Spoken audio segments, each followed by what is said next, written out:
You need to unmute yourself, Alison. 10 weeks in. Oh, geez, oh. So you could cut that out of the recording, can't you? No, you're not going to do that, are you? And it was me I was having a pop at you back, actually, because I was having a wee wry smile when you were talking about dogs barking, because I was like, that's not a real dog on Jill's shoulder. That's definitely a soft toy dog, I think, Jill. Yeah, yeah. As opposed to Sarah's got a new puppy. No, a new kitten, and it climbs all over her. The chamber team have been doing team sessions every day, like many of you will have been, and it's been really loads of fun actually recently, because we've all been dressing up. So we dressed up, and I don't know, our theme was French this week, and actually the kitten was trying to get hold of Sarah's braid on her shoulder, which was really funny. But I think that ties in really nicely. I think that's our nod to engaging content, which kind of ties into why we're here today. But the Chamber's been doing a lot of different things, like many of you will have been doing, adapting mega quickly. When we went into lockdown, we'd never run a webinar in our life. And we're lucky, I think, that we've got a community that lets us test things as we're going along. So I shouldn't say this out loud, and touch wood, nothing really disastrous has ever gone wrong. So no pressure, ladies, tonight to you guys that are going to be talking. But we've been super lucky that not only have we got a community that's been up for getting involved with our content and engaging with us on webinars, but have been really keen to come on and kind of talk about what it is they are doing. And not all of us are getting it right all of the time, but I think that's the good thing. It's better to have a go and continually, make things better as you're going along than kind of be stuck thinking, oh, I'll better get this perfect before we get out and start doing things. So we've been doing 4 webinars a week, and we start usually on a Tuesday afternoon with our member networking session, and we've been doing our DAC 1, 2, 3 events, which if you've ever been to one of those in real life, we usually go to a member, we see their business, they talk about their business, and then we break up into kind of discussion groups. So we've been using Zoom for that, and today was really great. We were talking about what's been your biggest challenge that you faced during the current crisis, and then also going forward, will sustainability and we were all thinking about so much about climate change before we came into this, but we seem to have all forgotten about that, and yet it's still the biggest challenge, I think, many of us, and opportunity, that many of us face. So we were talking about that and how that might form part of recovery plans today. Our Tuesday evening session, which is what you're involved in this evening, is our guide to. So we've done a guide to cash flow, we've done a guide to communications, we've looked at other forms of kind of social media and sales, all sorts of different things. Our Wednesday sessions are all about supporting people. So we started that one off with mental health and well-being, and shared some really, really useful tips, the 5 steps to mental well-being, and we've shared those in our team and are encouraging our people to kind of look after themselves. I think it harks back to that thing when we used to all love getting on planes and they would say, put your own mask on first, and I think that's really important. So Wednesdays are all about supporting people, and tomorrow's going to be about Westfield Health. So those of you that may have that benefit as part of your chamber membership, that's about investing in your people. It's not just about private medical health care, but it's actually about preventative steps, so you can get therapy and kind of mental health support on that. But equally, when you're able to, you can go to your dentist and you can kind of invest in therapy to sort your either to support you not having a bad back, or helping your bad back when you get one hunched over the dining room table, as a lot of us are at the moment. And then on a Thursday, our webinars are all about business support. So again, we've looked at some of the actual coronavirus business support that's out there, but we've also looked at how do you plan, how do you create strategies, all sorts of different things. And this week we're actually going to be looking at international trade, and it's time to talk about the B word again. So Brexit in June, so the month of June is the last month that the UK government can actually choose to extend the transition period. So there will be a lot of Brexit talk this month, we think.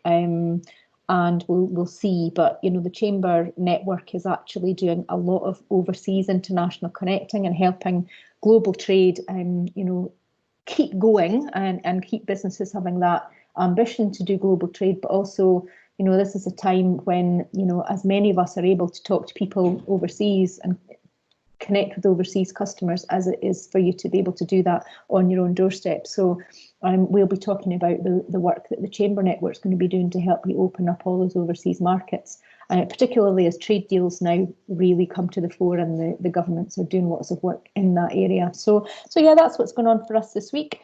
We've also been updating our COVID hub. So like many people, there's a COVID hub on our website, but I've just been updating that today with further information about Test and Protect. There's some online toolkits about that, posters to put up in your offices, and also information this week that was on the grants, the Scottish Government's business grant scheme that was extended. So if you're in co-working premises, shared premises, or you're kind of looking at actually accessing the small business grant scheme, for example, there was an extension to that scheme which went live yesterday, but there was also an announcement that said that the grant scheme will close to applications on the 10th of July. So if you've been putting in your application for that, then please don't delay, because the government will take the money out of that pot and put it somewhere else, as they're needing to do. So lots going on this week, as you would expect. So I'm going to get out of the way now and hand over to our presenters. So we were too busy talking before the rest of you arrived, but I'm pretty sure I'm handing over to Rachel. So Rachel, if you're going, it's not me, then you'll need to tell me quick. But if you unmute yourself, and then once I can hear you, I'll get out of the way. So I think that's me unmuted now. Perfect, thank you. Perfect. So hello everyone, it's nice to virtually meet you. I'm Rachel and I work at our Beaky distillery and have been for the past 2 years. So I manage all of our UK marketing content, and today I'm going to be touching on social media primarily. That is our main marketing tool that we use, especially to showcase our brands, engage with customers, both consumers on trade and off trade. So the main platforms that we use on social media are Instagram, Facebook, Twitter, and LinkedIn. And they all have their sort of own functions, pros and cons and things like that. And if anybody does have any questions about these different platforms that they're maybe unsure of or they don't use, please ask me at the end and I'm happy to go over the sort of differences. So when I started back a couple of years ago, I was sort of given the logins and sort of given a bit of freedom basically to go ahead and just start posting. And it was great. There was loads happening in terms of the farm, the distillery, our events, everything like that. But it also became a little bit overwhelming with how I was going to manage this content and plan it and be able to showcase all of it without shoving it down people's throats and, doing a wide range of different things. So it took me about a year to sort of finalize a good plan that helps us sort of manage and plan our social media. And as Alison had mentioned, sort of trial and error. And I wouldn't say it's a bad thing. I think we all need to go out and do it on social media. Things work and things don't work. I mean, things haven't worked for us in the past as well, and that's going to happen again. But with this theme in place, it really sort of helped me manage and plan the social media right across all their platforms, and it really worked and saved a lot of time with planning and posting, because 4 platforms for one person can be quite a lot. So what I'm going to do is I'm just going to share my screen to sort of outline our theme. And the theme that I sort of came to was everything that sort of surrounds our brand as a whole, that's going to draw people in as well as make people understand who we are as a brand. So I'm just going to show you our Instagram. It's the easiest one to do just because it's so visual. Sorry. So I'm assuming everyone can you see that? Yeah. Okay. So what we'll do is we'll start down on the right-hand side, the bottom one with the person holding the plant. So this is just an example that I've taken, and this is the theme. So we run on 6 posts, and that's purely because the 6 fit within the Instagram grid for starters, but they also mean that we can post at least once a day of the week. So our first post covers the landscape or our farm. Our second post will cover a product post, and that can be a singular product post. It can be all of them, anything that's related to something that's happening that week. Our third post is like a quote of the week, and that is from anyone within the industry, the company, someone we've worked with, that is just sharing a positive message about our beakie. Our fourth post is something about the distillery, and that is obviously the heart of our spirits. And so much is going on up there, so it's really important that people see what we're doing. Our fifth post is people, and again, the people are a massive part of our beakie. And without the farm team, without the distillers, without the brand ambassadors, we're able to share the product with anybody. And then the final post is a cocktail shot. Now, with this theme, I'm just going to come off back and come to me. We good? Can you see me again? Yeah. So with this theme, this outlined everything that we are as a brand that I was touching on. So each week we were able to tailor our posts to fit something that was happening either on the farm or surrounding the Arbiki estate. So we're just on the East Coast in Arbroath. There's so many pretty pictures you can get there, whether it's Lunan Bay, the farm, Red Castle, anything like that. And we're all about shouting and appreciating the landscape that surrounds us. In terms of the product post, that was a main one to sort of drag people into the shop and also get people to learn a little bit more about each product, because they're all so different in their own way. The quote really fitted in nicely personally for me. I mean, you probably wouldn't have been able to tell with me sharing the screen, but even the text and everything's tailored to our branding that's on the bottles and things. So it just fitted in really nicely. And the distillery shot as well just really interests people. We're doing really amazing stuff that even, I don't understand. The distillers are just non-stop up there. Kirsty's a plant scientist, so she's got a load of things happening up there. And Christian comes from a wine background, so he is really, really involved with the cask selection and the whiskey. So the two just work so well together. And then the people shot as well, that's worked, especially over the last 3 months. We've not really had to change this sort of theme at all because we've been able to continue sharing pictures of the farm, the distillery, what we're doing. The only sort of main thing that we struggled with is the cocktail shop, because a lot of all the bars are closed. And that's been quite fun because we've got to get quite innovative with that and getting people involved at home and sharing cocktails that people, can't create in the bars, but will enjoy making at home. I can speak from complete experience. I'm not a professional bartender at all. So it's actually coming together and thinking of ideas with our brand ambassador team that will still engage with people at home and get them involved with the brand and get them involved with making drinks at home and getting people excited about it. So in terms of COVID and lockdown, that's been the sort of main sort of change and thing that we've had to adapt to on our posts. Now, relating back to the theme, it just means that we have so much content that we can sort of surround this with. And I would say it depends, how many people are going to be managing sort of social accounts. But I would definitely suggest to get Dropbox or something like that, where you can really manage all the content that you have. I've got everything organized into folders. I've even got sort of like my own folder where I get pictures when I'm up at the farm and things like that, just so it's so easy to go in and find. And when you're sort of planning out your week, whether there's something happening. I mean, last week it was World Environment Day. So we just launched Nadar Gin, which is the world's first climate positive gin. So that was a massive part of last week's work. And it was very easy to sort of pull out what we have already and tie it into our theme and what we're going to be sharing and talking about that week to get people really, really involved. So that's really, really worked for us. I mean, as I say, it took me about a year to really sort of figure out what would work for us. But social media is such a massive platform and really great for engaging people and pulling people in and educating people on what you're doing. One of our massive things at Arbiki is being sustainable. So it's really getting people involved with that and showing them what we're doing to be sustainable and what we're doing to go that extra length to be sustainable. And all of that sort of comes in again to the theme of showing the farm, the distillery, the products that we're doing. So that's how it really, really worked for us. In terms of planning the sort of content side of things, we look at doing... Rachel, could I jump in 2 seconds? Yeah, of course. Do you still have your video on, or is it gone off when you were sharing your screen?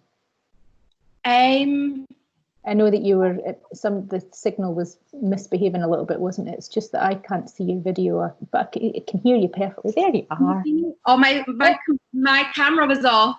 That's all right. Sorry, guys. Here we go. You can see me now. Yeah. Okay. So just going back to sort of planning your content, what we do is we do like a calendar, and we do one for Q1, Q2, Q3, and Q4. We're really lucky up at the farm. We've obviously got such different seasons. They affect what we're growing and what we're harvesting. So even that in itself is an abundance of content that we can work with, and they all relate to our products and what we'll be distilling. So that is kind of how we do it, is we work on a calendar. We also pull in national holidays and things. I mean, even things like Father's Day, that's a couple of weeks away. That's a big thing. We'll be doing stuff on social media, and a theme that will be surrounded with that. For example, like the People Shop will be John, Ian, and David. They're all dads and the owners of our Beaky Distillery. So that is one of the examples that I'm just going to share that we would use in terms of the theme. And also things that relate to your brand. So have a look at things. For example, World Environment Day was a big thing for us. And it's also getting on that hashtag and other people following that hashtag that maybe haven't heard of your brand, but that are really, really interested in the sustainable aspects and sustainable companies. So thinking about ahead of things like that. And I would say that hashtags are a big thing in terms of building an audience and getting people engaged in your content, and pulling people in as well with comments, competitions and things like that. We try and do competition every 2 months usually, and that really just gets people excited, whether you're working with another bartender or someone in your industry that other people know well of, or someone that follows similar brand values to you. We did a competition with a girl that her name was Less Waste Laura. She's got a great account, so she's on Instagram, and she did a big competition with us with Nadar Gin, and it just went down so well because you had that mix of people that followed her that were so into the sustainable side, and then getting interacting with us as well, who are also a sustainable company. So things like that as well really work well. And it's all just about sharing your brand and your story through visual and really nice content. And I would say that really be creative with what you're sharing, whether it's a picture, a video, a link, and just really pulling people into your posts.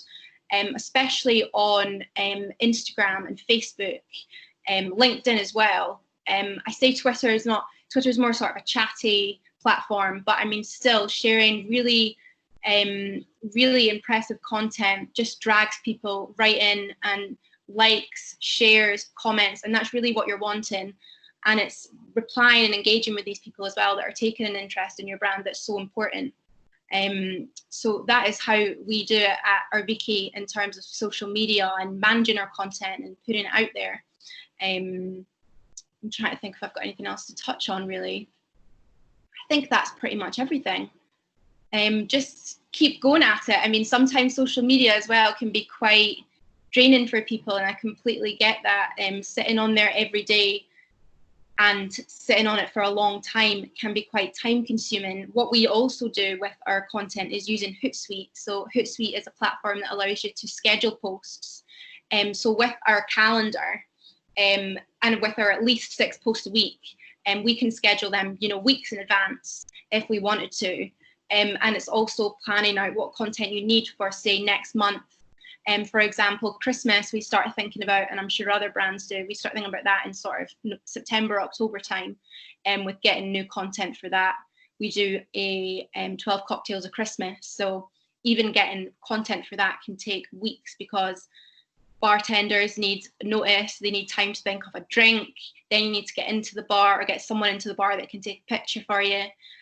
So it's taking all of these things into consideration when you're planning and giving yourself time to plan, because sometimes you can always leave it to the week before to get stuff. And it's really important that you sit down and look at your day-to-day calendar, and then it means that you can just slot it into Hootsuite, schedule it for the time that you want it to go out, and that's it, it's done. And I would say it's really important as well to check your social media every day anyway. Hootsuite can be a little bit temperamental just with spelling and things like that. Has happened to me. And all of these things can catch up on you. So definitely check your social media every single day, no matter what, because someone could have posted something new on a post, and something could have gone up misspelled, something could have not have gone up that you wanted to go up. So it's just finding the balance of being able to schedule stuff, but also being able to check in and make sure that everything's running smoothly. But that is kind of everything that I'm going to touch on today. So thank you for listening to me. And I'm happy to take questions at the end. I'll just pass on to Christine now. Hi, thanks very much for coming tonight, and thanks for having me. And I'm just going to share my screen.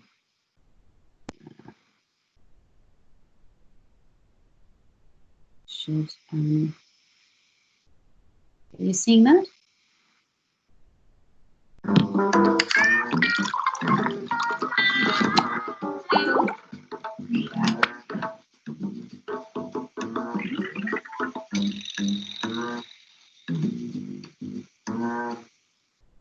So I'm from Salamander, UK, and we're visual problem solvers. So we've got studios in Eton and Dundee, and we convey complex messages for our clients via animation and design, and everything we do pretty much is visual.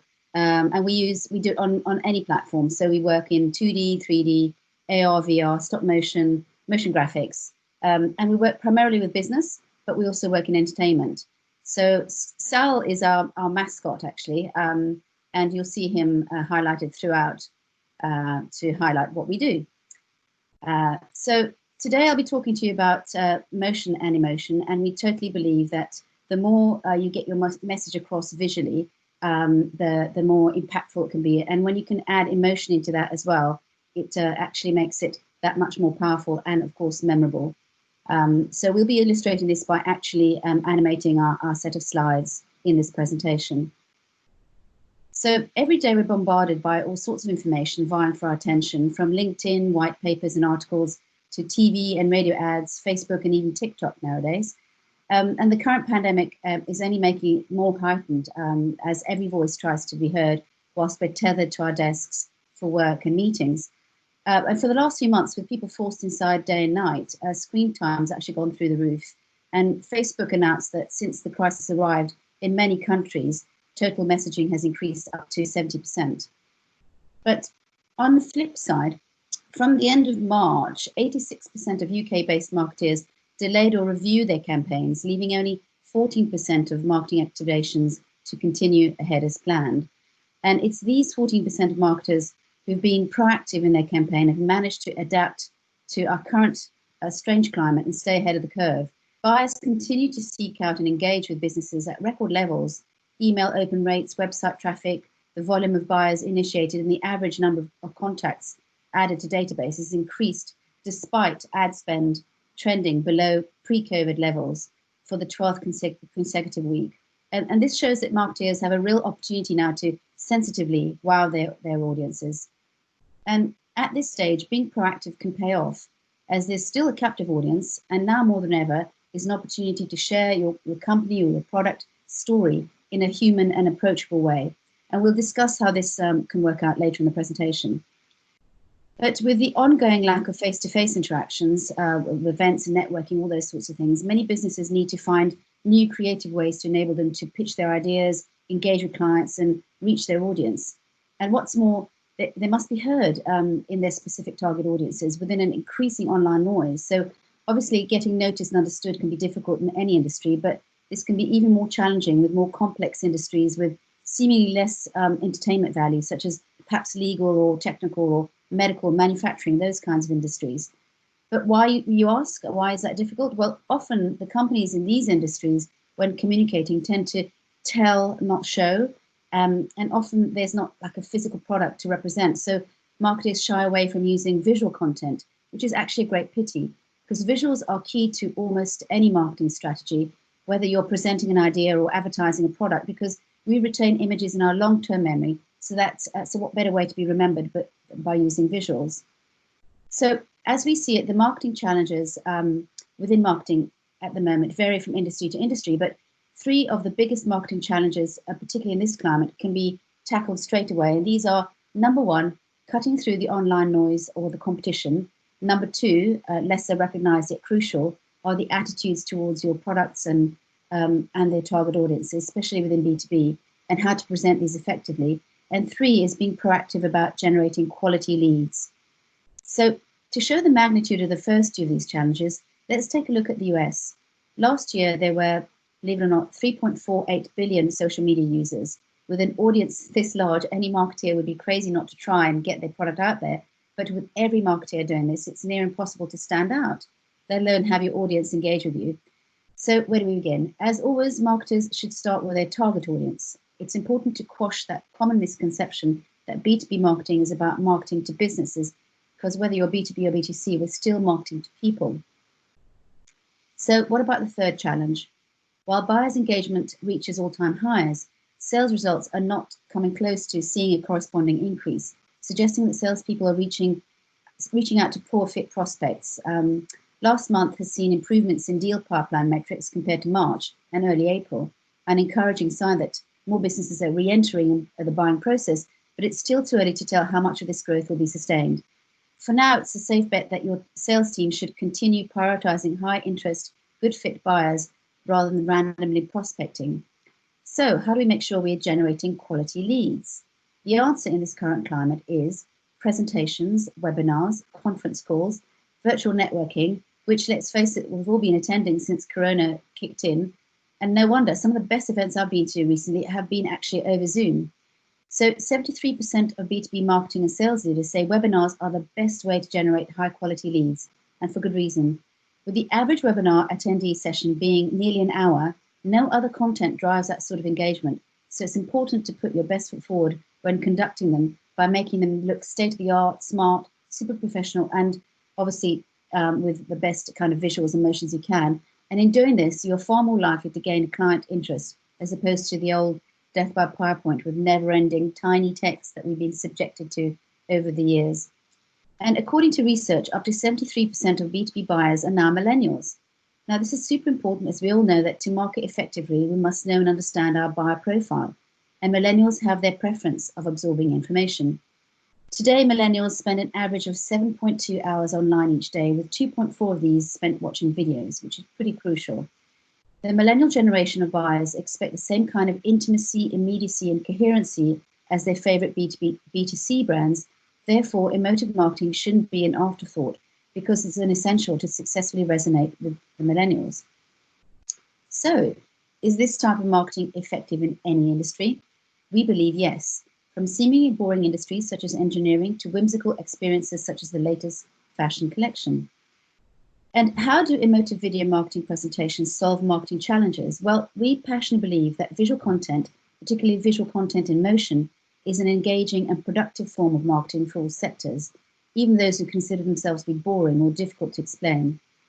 90% of information that is transmitted to the brain is visual, and we process visuals 60,000 times faster than text. And what's even better is that these actually stay in your long-term memory. So win-win. Knowing that 92% of B2B customers watch videos online shows the impact that motion marketing has on your target audience. So why does emotional content work so well? It's all down to the way we're hardwired. Put simply, the brain can be thought of as two systems. So system one focuses on emotions and is concerned with our immediate satisfaction. And system two is more logical and deliberately translated to thinking. As emotive videos triggers immediate reactions from system one, which affects behavior in viewers without them even knowing it. And in the context of the multi-channel environment with so much content vying for our clicks, it makes sense to aim for system one with emotional content to help encourage audiences to take action. So logical content can be used to reinforce decisions in system two, and this can be especially useful for short-term sales uplift. But we need to lead with emotional content for long-term brand growth. So let's see this in action. I've got a case study number one, case study number two. The first one is a Wimbledon campaign, which celebrates 150 years of the All England Club, with a crescendo of history and action that uses lots of different styles of animation and ends up, I think, giving me goosebumps.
Pretty cool stuff. And the second case study is a powerful Danish abuse awareness piece called Break the Silence. And just to show that these animations have a totally different approach, but are both extremely effective in eliciting their intended emotions to the audience across time, taboo, sensitive subjects, and language barriers, illustrating how animation can shift your mood and change your perception of a product or a subject.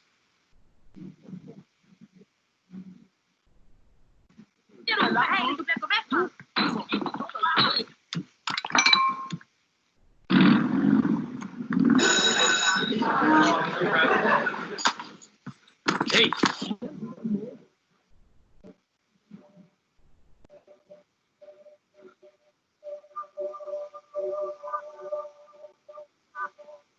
So very short, but very, very, very emotive. For us, the key advantages of animation is it's visual, but the movement is irresistible and draws a viewer in. It breaks down language barriers and can be created remotely, which is pretty appropriate right now, and is hugely advantageous for people who want to market internationally. It's editable and easily updated remotely again, which without the need of a full film crew, which is cost effective. And it can create breathtaking scenes without a Hollywood budget, so no need to fly out to amazing locations when these can be created at an animator's fingertips. It makes your brand memorable. Studies have shown that viewers retain 95% of a video's message compared to just 10% when reading text. Imagine reading the script of a TV serial versus watching the actual episodes. That's kind of a good comparison, I guess. It's extremely shareable on all business and social media, websites, email signatures, presentations. All these are mightily important in the present climate to get your message across and your brand heard. Consumers are increasingly cynical of advertising and marketing.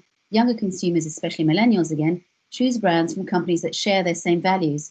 Research has shown that 91% of consumers are willing to reward brands for authenticity.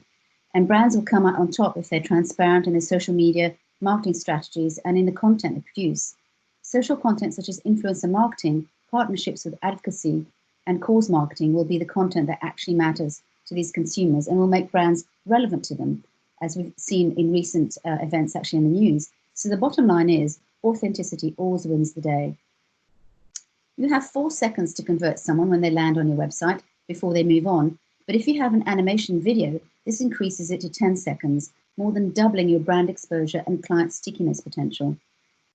And including a video in your landing page can boost your conversion rate by up to 80%.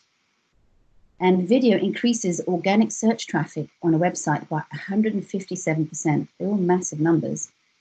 64% of people are more likely to complete an action, whether it's to fill out a contact form or complete a purchase, once they've watched a video. So if you use animation to explain the benefits of your product or service to the user, they're more likely to watch the entire video than read that content on your website, allowing your message to get across in an engaging way, whilst users learn more about your business. Not all products and services are created equal, and if you use animation to showcase why yours is superior or unique and elicit an emotional response, you'll be taking a big step towards differentiation, memorability, and brand awareness.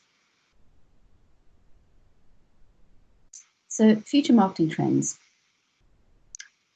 While there's no more business as usual anymore, marketing is mostly staying the course in the shadow of COVID-19. A survey of ad agencies and communication firms found both slowdowns and bright spots, but mostly lots of question marks as the situation continues to evolve. History shows that any economic downturn, one of the first expenses cut is advertising and marketing. And in the aftermath of the 2008 recession, advertising media spent dropped to 13%. That downturn was a financial one. Now we're faced with a global pandemic, which has had a similar yet more extreme effect on marketing. A survey carried out during COVID showed that 69% of brands are to decrease their ad spending. So for the 31% who are still advertising, the shift from in-person to digital is not only happening in the office work groups, but also for advertising, conferences and sales rep detailing. This is why any presentation made for a webinar or remote conference made for your brand needs to stand out and resonate. And this shift is likely to be a new form even after lockdown is lifted, and is likely to see the trend for animation in presentation, explainer videos and ads to continue. And immersive visual conferences that are built digitally, including the actual virtual auditoriums themselves, to make you feel like you're physically present, will enable brands to take their planned events into the digital arena. We've got some examples to show you that we've created.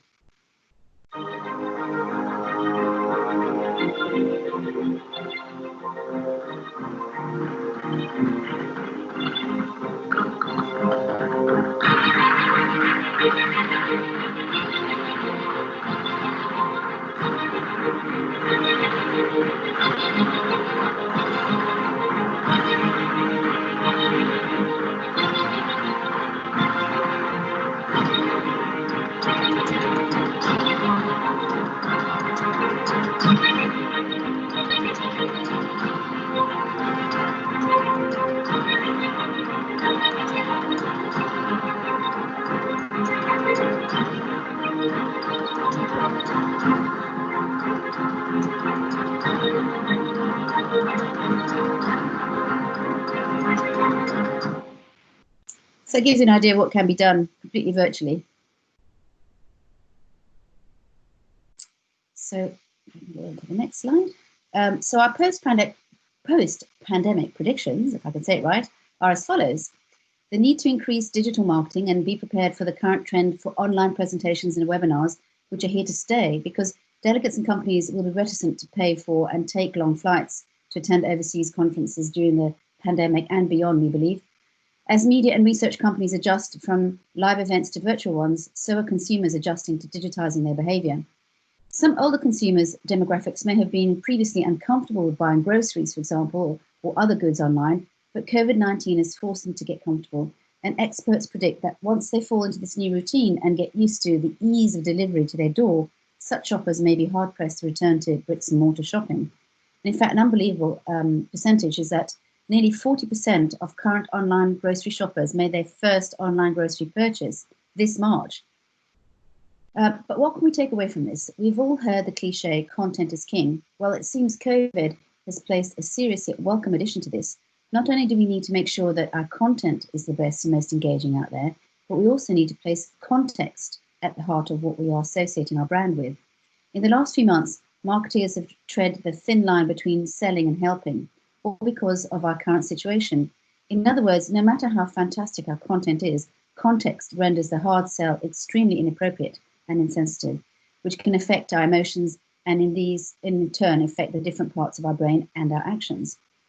So if we keep in mind the two C's, content and context, rather than just the one, we should be able to deliver marketing strategies that are exactly what the consumer has evolved to want, honest and authentic. Thank you for your time, and I hope you found it interesting.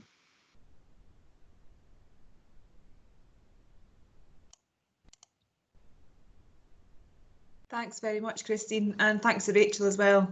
I was just admiring little Sal there. I keep on, in my head, I'm calling him a he. It might be a she, but I think we need to get one of those Alison because he's so cute.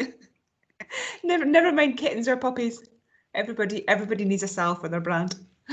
Okay, so we do have quite a few questions. Let me just. Some of them are kind of around the same theme, to be honest. So, Alison, I know you've got one that you popped up first. Do you want to come in and ask that, and it might answer a couple of other questions? Yeah. Okay. Yeah. So, Rachel, it was really when you were kind of doing your talk when you were talking about things like World Environmental Day.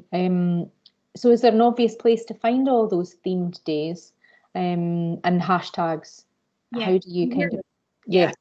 Okay, so I noticed someone's comment about later as well that you can use, and that's specifically for Instagram. For me, what I do is I actually follow the hashtags. So particularly on Instagram, you can follow these. So things like field to bottle, sustainable spirits, World Environment Day, we're following things like that to see what other people are posting.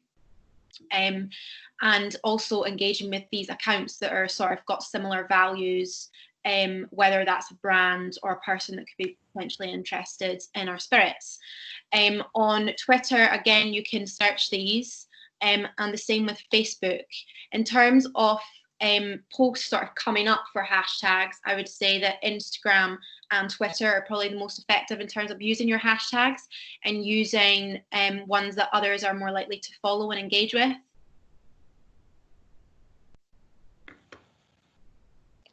Thank you.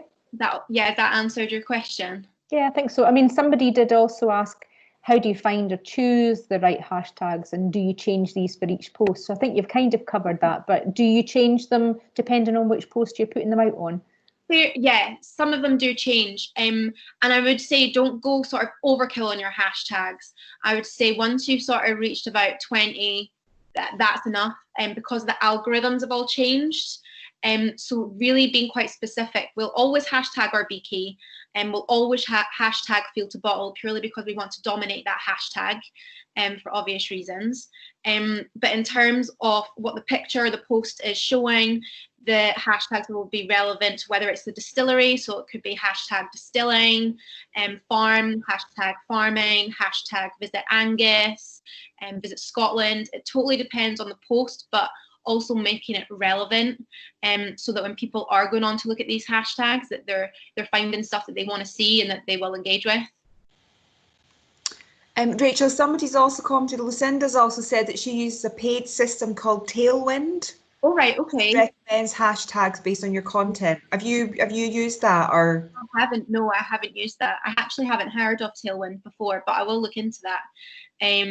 I usually would just use the same hashtags, but in terms of Instagram specifically, that would be a useful platform to probably get involved with, because getting ones that are recommended to your content is quite important. You don't want ones that aren't relevant to your content and aren't going to get you sort of presence on the hashtag page. Yeah.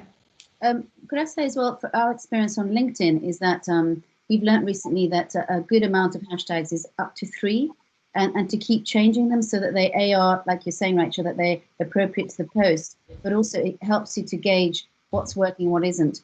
But because we used to use loads of hashtags on LinkedIn, like we did on Twitter and everything else, but we've learnt that 3 is a good number, and to keep them quite separate types of topics per hashtag.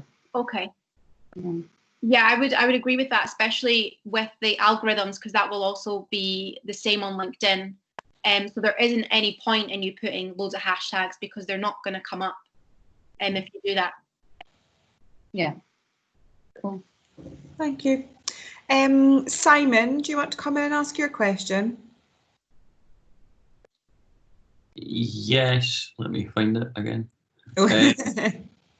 So yeah, question for Rachel. So you were talking about how you can go and schedule posts, and that hopefully saves you time. But then how do you deal with all the inquiries and comments like coming in like all at you from all these different platforms, and how do you deal with them? So what I'll do is I'll usually set aside an amount of hours a week that I'll spend on social media. So usually on a Monday and a Friday, these will be like my scheduling times and my planning times. And they're usually 2 to 3 hours a day that I'll do. And on top of that, every other day of the week, I'll go in probably 2 hours at least a day. And they'll be at different times of the day and looking at how the post's doing and who's commenting on it and who's liking it. A lot of the comments you can just like, especially with Twitter, Facebook, LinkedIn, and Instagram. So if it's just a comment that's something you don't really need to reply to and it's not a question, I just will like these comments, because replying to everything takes up so much time. The same with stories, people will always reply to stories. Again, any questions, we will answer straight away. A lot of people you also find will find a way to get you on Facebook to direct message you. And usually that is directing them to your website, which is great. And if you've got a lot of blog posts as well, I didn't really sort of cover that, but blog posts is a massive thing in terms of creating really good content and tying them into your social media posts as well. It's just getting them onto your website for longer and reading a little bit more about your brand that's maybe not on your social media, just because you've not got the space to write about it all the time. That is kind of how we will always answer the questions. And if we can, we will direct a question by taking them to the website, whether that's through a blog post or whether they've got a question about the shop or prices about the gin. That's kind of what we do. Thanks, Rachel. Now that kind of comes on to Debbie's question as well then, which is a bit of a similar theme. Debbie, if you're there. Yeah, I'm here. I don't have a great Wi-Fi connection, hence I haven't put on my video. Well, that's my secret. Yeah, I had a question about any negativity that you've seen in comments, you know, just how you deal with it. Do you have a policy? So we do get the occasional negative comment. There's always someone looking to call you out. I will always remove them. I will delete them. I will not reply. I will not give them any sort of platform where they're getting some sort of retaliation and response. They will just be removed completely from the post. And again, that is because and this is something I also should have touched on actually, was one of the main difficulties for me when I started was sort of finding the difference between managing my personal social media and managing a business account. So you got to remember that you're representing the brand. So personally, you might have replied, but for our Beaky, we don't want any sort of negativity and retaliating to comments that are nasty or negative. So they will just all be completely removed and ignored. Yeah, absolutely. Sounds sound. And I had a second point, obviously quite relevant at the moment with regard to topical political issues. Yep. You know, that's quite a tough call sometimes. Yeah, absolutely. Absolutely. We usually keep quite quiet about these things. Yeah. For example, the Black Lives Matter movement was Yep. last week, and we were very quiet on social media. I mean, I took to social media personally, but not with brand. And that is kind of how I deal with that. Yep, sounds sensible. Okay, Yeah. thanks. No worries. Thanks, Rachel.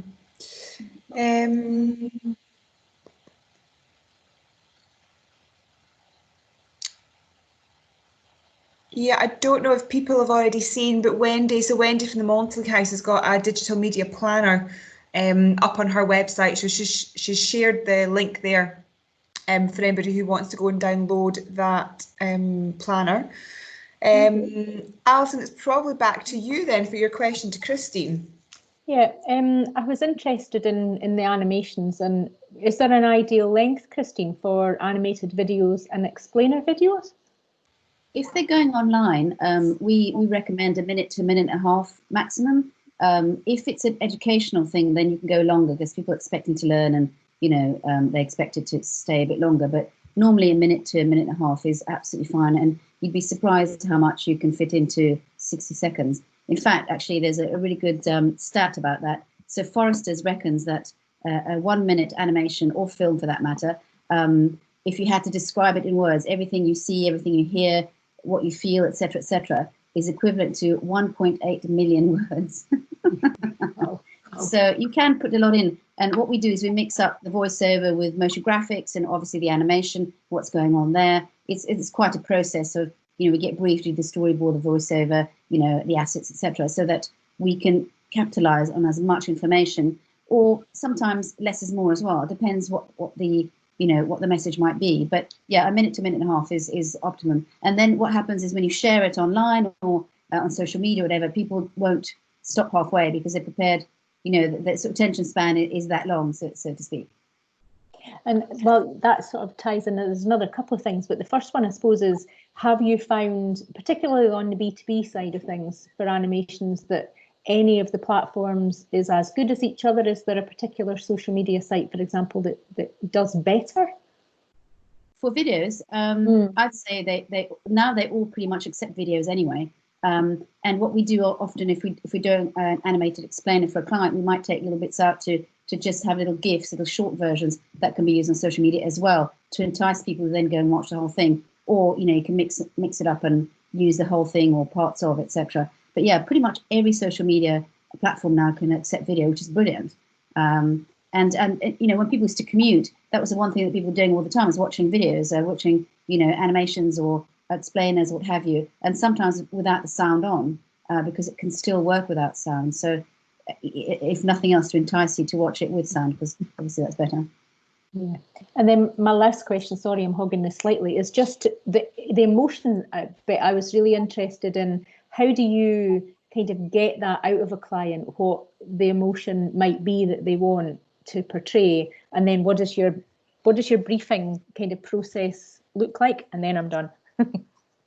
So we've got quite robust briefing process. It's we ask a whole bunch of questions. We do desktop research on your business, your competitors, the industry, etc., so we can understand what's out there already. And we often ask our clients, well, you know, what is your challenge? What is the challenge that you want to, you know, overcome? Who are you talking to? Who's your target audience? And what are their pain points? So when we understand all those, we make sure that, you know, when we understand what is the call to action, what is it that they want, you know, the viewer to do, whether it's just to understand more about the brand, or whether it's to call people up, or to just follow up, whatever the case may be. Once we understand all those things, we can formulate the actual narrative.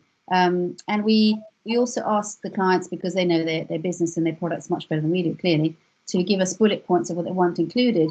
And from that, we create a narrative, a script, if you like. And we're really good at condensing stuff, because with, believe it or not, with a 1 minute animation, you've only got to play with between 50 and 90 words, which isn't very much. And yet, you'd be surprised how much information you can get out there. And then with regards to emotion, we've got clients, we work in, I think, over 17 industries, but so they're all very different, and it actually helps us to have that helicopter view and really kind of suggest things that may not have been done in an industry. But we work, for example, in financial industry, and it's very, and pharmaceutical, where they're very, the compliancy is very, very important, very strict. But we never forget that we're talking to people. So we always will add in a little touch of humanity. For example, we did a series of very complicated financial products. And there's one bit where it talks about old people, or, you know, retirement. And there's a figure who sits down in a wheelchair. And as he sits down, there's a little squeaky sound effect, which just, you know, it doesn't detract from what's going on, but it just makes it a little bit more human, and you can sort of smile and carry on listening to it. So we always try and somehow put some humor or some pathos into it. Again, it really depends what your message is, what your product is, who you're talking to, etc. But you can get people very passionate and emotional just by the, you know, you saw that with the Wimbledon one, where it becomes this crescendo of sort of emotions, and, you know, and then there's that helicopter view that goes into the, you know, the actual tennis court, and it's just beautiful, and you can really take people on that ride with you. And the great thing about animation is you can go back into the past, you can go into the future, you can fly to space, you can become an amoeba, you can do whatever, you can go right into a piece of equipment. We do product explosions, which are quite beautiful, actually, sort of quite photorealistic, and, you know, it shows that the, you know, there's stuff coming out, and then it's call outs as to what all the stuff does. People love those, they're very mesmeric. So it's so malleable, you know, you can really do and explain any kind of storyline. I hope that answers your question. Thanks, Christine. Rachel, there's a comment from Michelle just saying that using a scheduling system can sometimes impact visibility on platforms that prefer unique or direct publishing. Yeah. We also use Hootsuite and have done for a number of years. I personally have never noticed any difference. I don't know if you've ever noticed any difference with direct posting or scheduling. Personally, for me, direct posting on Instagram usually works better. As well with that is because you can tag in accounts that are relevant. So whether that's a bar that's done a cocktail for you and other bars in the area. So if that's a Glasgow bar, I'll tag in other bars in Glasgow or London, bartenders that are involved in making the cocktail, or brand ambassadors, and immediately that gets some sort of traction on the post as soon as it goes up. But usually I will always Hootsuite, but I can absolutely, I can see how that would happen, especially with some of our posts. They will go up, and you can notice that some have got better traction than others. Facebook, if I'm doing a video post, I'll usually post myself just to make sure that it has gone up and it's right. Video posts for us usually do better anyway, just because it's like Christine has covered about a bit more engaging and people being able to sit and watch something, and that's why I'll always do them manually rather than scheduling them, and because they really do draw people in, and they'll usually always drag people to our website, whether they're looking at the blog or looking to buy or just looking to learn a little bit more about the product. So I think it totally depends on your posts and what kind of engagement you're wanting to get on that post as well. Perfect. Thanks, Rachel. I'm conscious of time. I know that's obviously a Tuesday evening, and I'm sure people have dinners to have or children to put to bed. Linda, I know you've got a question there for Christine regarding costs. What we'll maybe do is just connect the two of you via email, just to speak about kind of costs for animations and such like. Looks like the link for the Malting House resources is working now, so anybody who wants to download that link, then feel free to just go into the chat and do that. I am just going to hand over to Alison, who's just going to finish off the session with a few thank yous. Thanks, Sarah, that's fab. I'm actually going to be a little bit mean and just take a little bit more of your time because, Rachel, I've got an old person question about stories on Instagram. Okay, I don't really understand how they work, but how do brands use stories? So in terms of the stories that we do, the good thing about Instagram is it's linked to Facebook. So they post, you can interlink them and they post to both platforms, which is great. And we'll usually use stories to share posts that we've put up that day. You can also get really interactive with your stories, so you can get people to answer questions on them and put in questions. That really drives people to your inbox, where you can really have a one-on-one with someone, whether they've got a question about products, about something to do with the sustainability or beaky, about the farm, where they can buy the products. So that is kind of how we use our stories, is really to interact with people, and you can do pictures, you can do videos, you can do lives. So all of those really work. And then what you can also do is you can build like a highlight series on your Instagram page. So if you go into their Beaky Instagram, just have a little look, and underneath there's circle icons, and these are all highlights that we make from a story. So for example, during the lockdown, we have done the 18 takeover, and that is purely because the bartenders can't get out making drinks. So we've got the brand ambassadors covering a product at home and then making a cocktail that people can follow at home. And we've used that on our story. So promoting them to go over to our brand ambassador page, doing a little bit about each brand ambassador, the product they're covering, any promotions that are on that product, usually give 20% off on the product they're covering, recipes, and then also links to the page. And that's all in the series. So you can go back and you can look, or, oh, I didn't watch the 18 takeover on Thursday, and you can click on the highlight and you can look at what's happened, and then it can bring you through to the 18 page and watch that video if that's something that you wanted to do. And again, we've got highlights for the distillery, we've got highlights for our events, our farm, and that's just everything, again, sort of following under that theme of everything that circles us as a brand and that people want to see and learn more about. Okay, fab. Thank you so much. So just a few thank yous then from me. So a massive thank you to Rachel and to Christine for coming on and sharing all that expertise.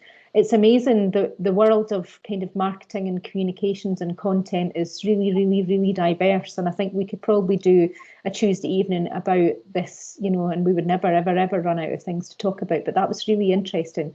Thank you so much. Thank you to you all for attending and for asking your questions and for coming along and enjoying this with us this evening. Thanks to Sarah for getting us all organised. If you have missed any of our previous webinars, then they're on our YouTube channel. So although we had one of those before lockdown, it's got an awful lot more content on it than it's ever had before, and that's definitely down to Sarah and all the hard work she's been doing. So thank you to you, and I'll catch up with you tomorrow if you're going to be on our session tomorrow.